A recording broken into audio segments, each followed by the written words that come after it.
What's your best investment that you've ever made? I wrote a book, sold 45 million copies of it. That's the biggest asset I've ever made. How much did you make from the book? I don't know. I don't count. I have Yeah. accountants do that shit for me. I'm always moving money. I'm always moving my money into the next thing. So you can ask my friends, Yeah. like Kenny McElroy. He says, "Hey, when's that Billboard deal coming together?" Good. Another friend, man, when's this property coming together? Good. I invest with other entrepreneurs. I don't invest on Wall Street. Have you ever lost money with an investment? course. And what's been your worst investment? My own company. But losing is part of winning. I think that's the thing that gets most people, because most frickin' school teachers tell you don't make mistakes. The reason school teachers are poor is you don't learn unless you make mistakes. I flew for the U.S. Marine Corps. Mhm. And as we got ready to fly into Vietnam, I was in Camp Pendleton getting ready to go. I flew the gunship. Every day we had to practice crashing 3 to 5 times a day. We practice crashing. So because the odds are you're going to crash. So I went down 3 times in Vietnam. But every time the engine quit or I got, automatic. There's a book called The Big Print by Lawrence Lepard. Everybody should read The Big Print. It talks about traditional education versus military education. I went to military school. First word we learned at military school, mission. What's your mission? So Lepard talks about in military school, you're always preparing for something to go wrong. That is very, very true. Whereas in traditional school, everything's, sunshine and roses. In a perfect world, this will happen. But you cannot handle it. Like that first time I lost my engine, I tell you, it's terrifying. We're flying a strike into Vietnam. I think it's got 18 rockets on a machine crew, boxes of ammo. We're all strapped in. We got leather. We got, vests. We're heavy. That engine quit. The reason pilots die is they pull back. What we're trained to do as Marine Corps pilots, when that engine quits, you push forward. They call it you look at the eyes of death. So I was only at about 1,500 feet. When that engine quit, like, boom, nose forward, cut power. The team was already prepared. Rockets were being kicked out, canisters of ammunition kicked out, that vests going off and all this. Boom, into the water. Wow. I went over to Vietnam with 16 men.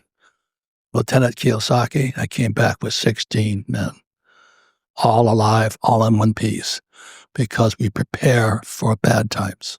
What is the most important failure you've experienced? I was court-martialed twice.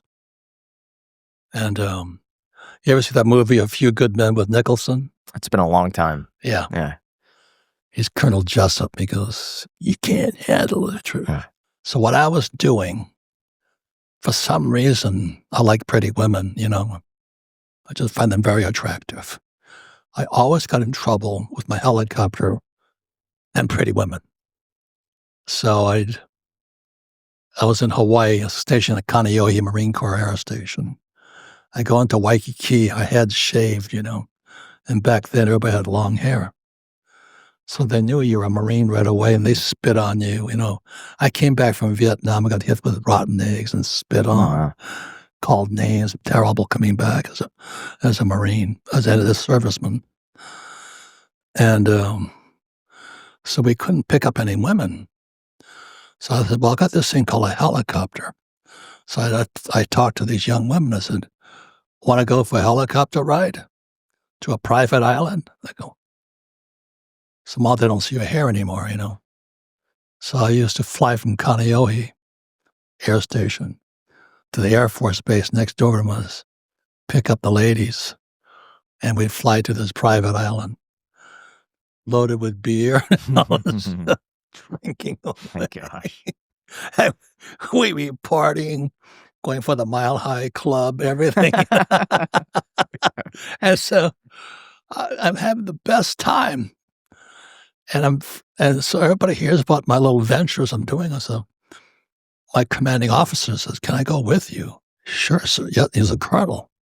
I'm a lieutenant. And he goes, "Sure." So we go, we're partying away on this island, drunk as skunks and all this stuff. And one day I come taxiing back in to Oahu, the main island, and I shut my engine off and MPs are out. They open the door of my helicopter. First thing that falls out is beer cans. So that's federal offense right there. Then I fell out. I had no flight suit on. I was in swimming trunks and rubber slippers. And in the back, they find cans of beer, diving gear, everything illegal. And the mistake I made was I started to lie. And so they caught me. They put me under house arrest. I had a nice condo in Waikiki. They put this Captain Abrams, nice Jewish attorney, prosecutor on my butt. Oh, he was good. I thought I was good. I'm trying to cover it was exactly like A Few Good Men. They took the fuel logs. And so they were checking my fuel logs and all this stuff. And I was lying through my teeth. And finally, I was like, I couldn't stand it anymore. He caught everything I did, this Abrams, great attorney. I mean, I respect him a lot. So I'm sitting in the room and he goes, "So, Lieutenant, on this day, did you do this?" "Sir, I'm going to tell you the truth, the whole truth, nothing but the truth." I told him about every stupid thing I ever did. On this day, I flew women here. On this date, I did this here. This date, we did this here. And at the end of it, I think I lost 30 pounds because I was just so upset, lying, tracking me down and all this stuff. I sat there like this and on the stand. And I looked up at Captain Abrams and I said, "How many years, sir?" And he smiled at me and says, "You're free." I said, "What?" He says, "Get the out of here. Honorable discharge. Thank you, Marine." And I said, "What?" He looked at me and he says, "Son, I'll tell you something. We all up. We all make mistakes. Just don't lie. Because when you lie about your mistakes, you become a liar. And that's the worst thing you can do." And it was one of the best lessons I ever had. So to this day, I have tremendous respect for the U.S. Marine Corps because they pounded me. Oh, they pounded me. And this Captain Abrams, man, he was one smart dude. I don't know how he caught all my, I was cheating on top of that, I was a top secret officer. So I had a lot of top secret files and all that. He tracked me down. And so when I saw A Few Good Men with Nicholson, and so Jessup Nicholson goes, "You can't handle the truth." I said, that was it.